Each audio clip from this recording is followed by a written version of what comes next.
के दौर में जब सब कुछ बंद है तो स्कूल कॉलेजों के दरवाजे भी बंद हो गए। भारत में प्राथमिक स्कूल से लेकर विश्वविद्यालय तक के 33 करोड़ से ज्यादा छात्र छात्राएं घर पर बैठ गए। क्या संकट के इस वक्त में सबको मिल पाएगी शिक्षा? ये सवाल छात्रों से लेकर अभिभावकों तक सभी पूछ रहे हैं। कवर स्टोरी में आज इसी का जवाब।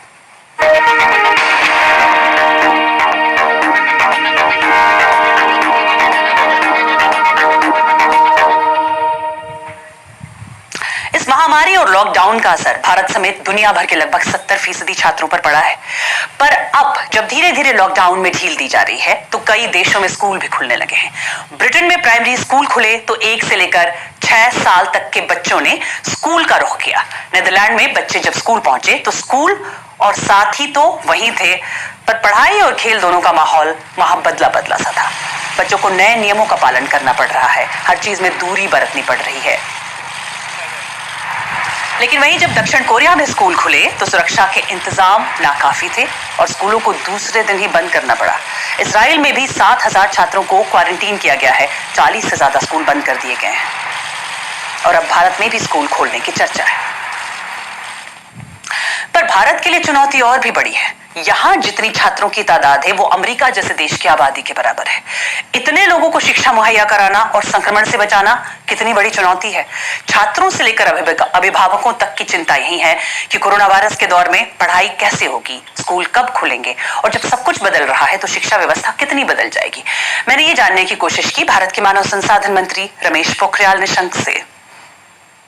क्या बहुत बड़ा टास्क नहीं है सोशल डिस्टेंसिंग के इस दौर में? कैसे करेंगे उतने सारे क्लासरूम का अरेंजमेंट, या कैसे इतने बड़ी तादाद में स्टूडेंट्स एक साथ परीक्षा देंगे?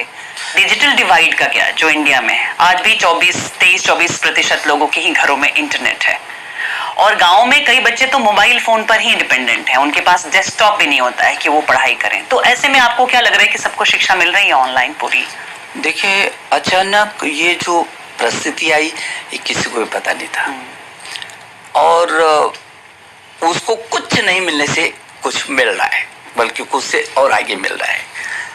हम लोगों ने ये तय किया है कि पूरे ऑनलाइन जो शिक्षा है इन परिस्थितियों में, क्योंकि और कोई विकल्प अभी आपके पास दिखता नहीं है, तो अध्यापकों को मदद से जो हम लोगों ने ये पाठ्यक्रम ऑनलाइन दीक्षा, स्कूली शिक्षा के लिए दीक्षा और ई पाठशाला, इस पर सीबीएसई के भी और एनसीईआरटी के भी सारे कोर्सेज हैं। अंतिम छोर पर रहने वाले बच्चे को भी शिक्षा दें और वो भी वंचित न रहे, हमारी नज़र उस पर है। यदि उसके पास इंटरनेट नहीं है और यदि उसके पास स्मार्ट टेलीफोन नहीं है तो उसको चिंता करने की जरूरत नहीं है। उसको उसी ढंग का पाठ्यक्रम करके हम उस स्थान पर लाएंगे। जरूरत पड़ेगी भविष्य में तो रेडियो का भी प्रयोग करेंगे। जिस तरह से 7.5 लाख के करीब छात्र बाहर जाते हैं हर बार, कंफ्यूजन की घड़ी है कि वो ये सोच रहे हैं कि उनका क्या होगा, उनके भविष्य का, और आपने कहा कि उनको यहीं पर पढ़ने का मौका दिया जाएगा।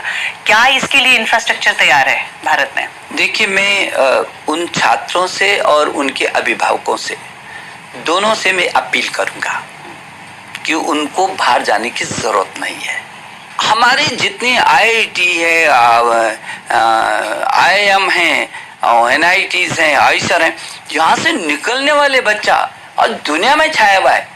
हमारा स्तर, हमारा एनआईटी है, हमारा आईआईएम है। आप सोचिए 125 करोड़ की आबादी है, आप 33 करोड़ बच्चे हैं। क्या उनके लिए उतने संस्थान हैं? बहुत संस्थान है और बढ़ाएंगे हम इनको। और कैसे बनेंगे? और इसके माध्यम से हम ग्लोबल बनेगा ना। स्कूल कब खुल पाएंगे? स्कूल कॉलेज बच्चे वापस कब जा पाएंगे? हम आशा कर रहे हैं कि 15 अगस्त तक हम उसका रिजल्ट भी घोषित करेंगे। ये नई परीक्षाओं का प्लस जो परीक्षा, स्कूल कॉलेज फिर अगस्त के बाद ही खुल पाएंगे? बिल्कुल, अगस्त के बाद स्कूलों को खोलने की परिस्थितियां बनेगी। लेकिन सब तक शिक्षा पहुंचाने की बात हो रही है। लेकिन कल केरल से खबर आई कि एक लड़की ने इसलिए आत्महत्या कर ली क्योंकि ऑनलाइन पढ़ाई नहीं कर पा रही थी। उनके पिता दिहाड़ी मजदूर थे, घर में ना स्मार्टफोन था ना टीवी। ऐसे में हर किसी तक कैसे इस बदले माहौल में शिक्षा पहुंचे, ये बड़ा सवाल।